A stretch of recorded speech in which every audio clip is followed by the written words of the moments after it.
Como somos constituídos é concepção a ser estabelecida para sabermos o que somos e como funcionamos em nossas relações com a vida. Em termos simplistas, dizemos que somos espírito e matéria, ligados por alguma interface que exige diálogo permanente entre esses dois domínios.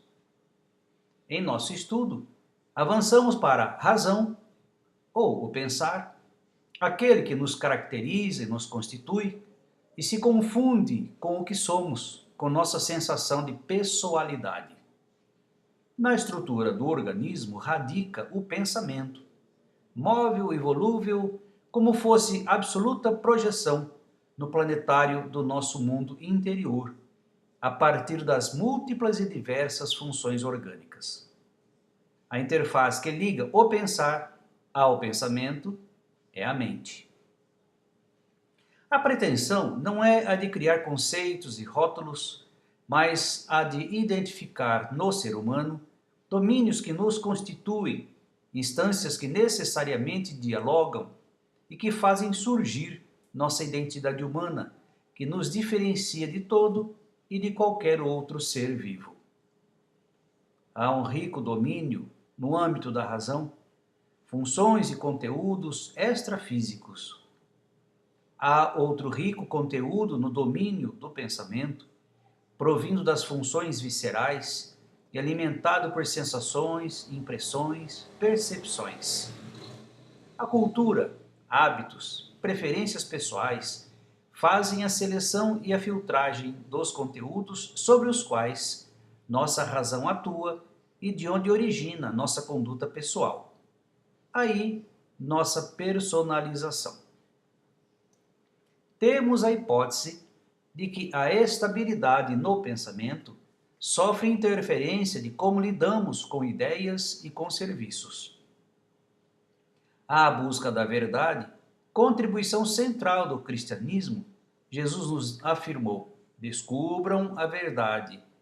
É estabelecida como condição para nossa harmonia íntima de como identificarmos rumo certo para a constituição de nossa humanidade e para nossa ligação com Deus. A relatividade de tudo cria instabilidade para todo o conhecimento transitado em pensamento, e assim nos leva à insegurança e à busca indiscriminada de rumo. Perdemos identidade e fundamentos para decisões e escolhas. A verdade absoluta é exigência para todo entendimento a respeito dos seres humanos. Pensar em gente implica em normas legais como justiça, igualdade, fraternidade, liberdade.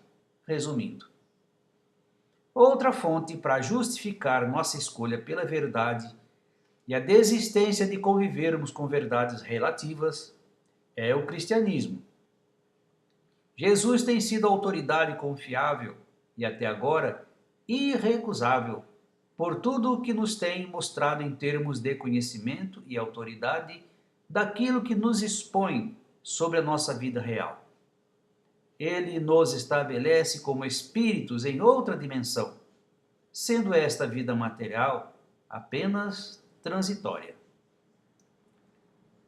A verdade é a busca aceita para todo filosofar, mas esta busca não pode ser feita por toda e qualquer pessoa com e sem metodologia, bastando que funcione o pensamento.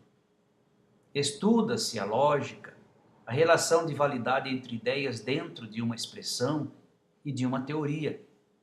O Espiritismo, e nos parece Jesus usou deste artifício, nos apresenta a seguinte sugestão: o uso do tripé, filosofia, pensar bem com lógica, ciência, fundamentar conceitos e concepção estabelecida, e ética, ou a observância moral dos meios e dos fins, dos atos praticados, das escolhas e decisões tomadas. A verdade não surge por efeito de um ato remoto, de uma revelação como, por exemplo, o de lançar uma semente ao solo e depois vê-la surgir e frutificar. A verdade é uma preciosidade que carece de nossa dedicação para continuar luzindo e produzindo seu arco-íris de cores preciosas.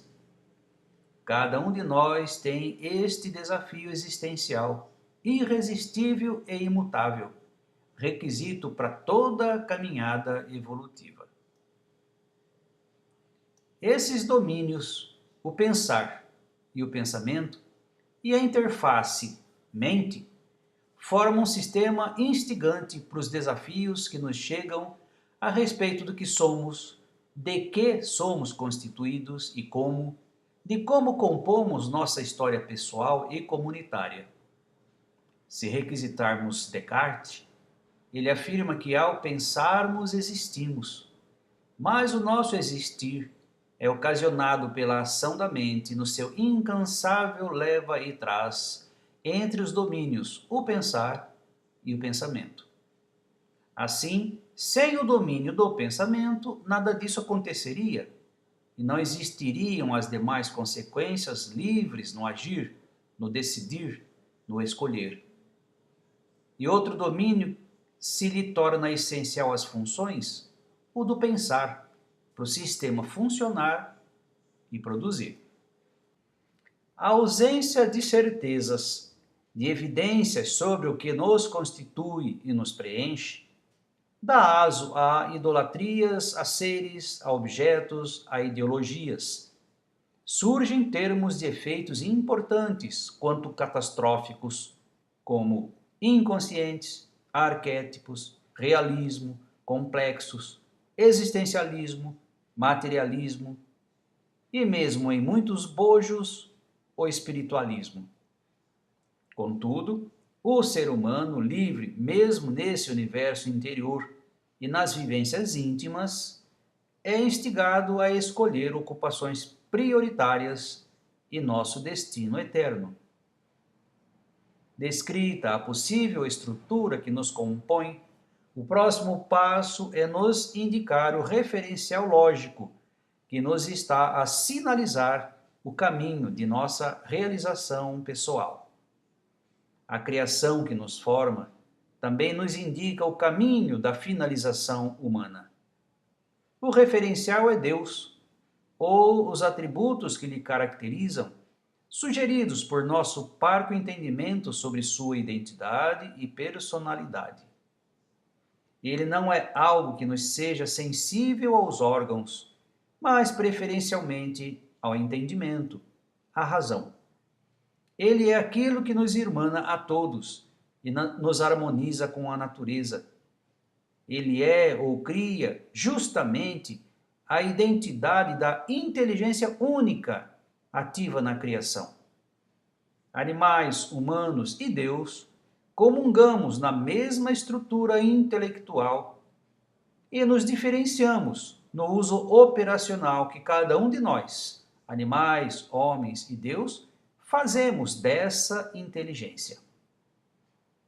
A verdade única, pois, promana de Deus, e é ela que devemos buscar em nossa pesquisa sobre a realidade e sobre a qualidade de vida que nos torna realizados e felizes.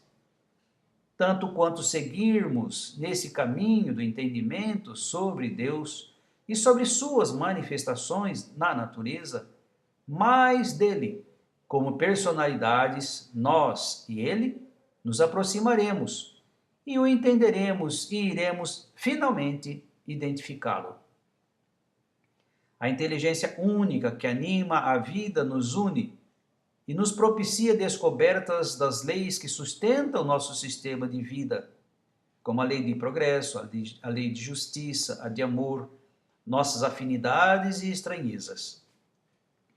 Por isto também se diz que a lei está em nossa consciência, pois que nos envolve, nos anima e nos alimenta.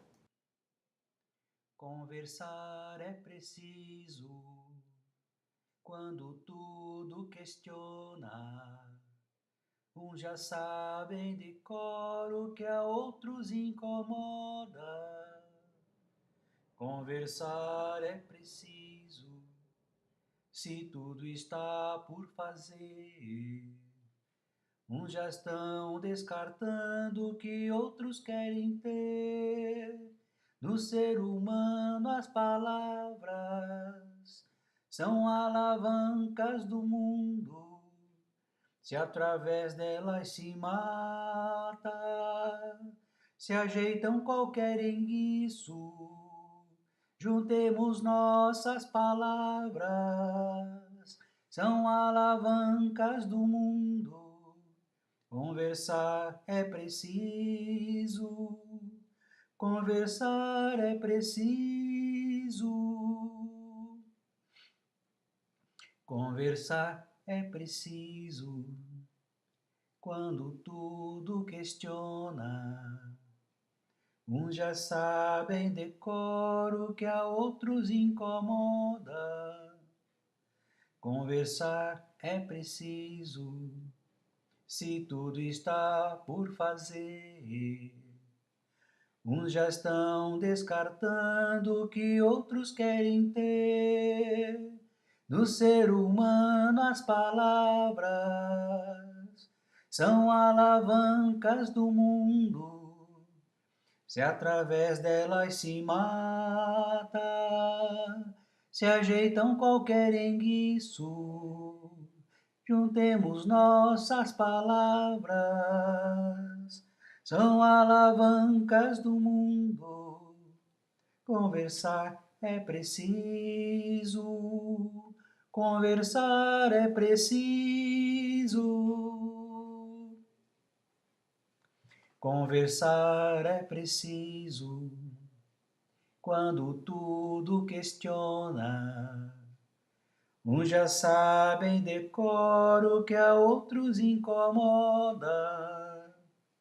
Conversar é preciso, se tudo está por fazer. Uns já estão descartando o que outros querem ter. No ser humano as palavras são alavancas do mundo. Se através delas se mata, se ajeitam qualquer enguiço. Juntemos nossas palavras, são alavancas do mundo. Conversar é preciso, conversar é preciso.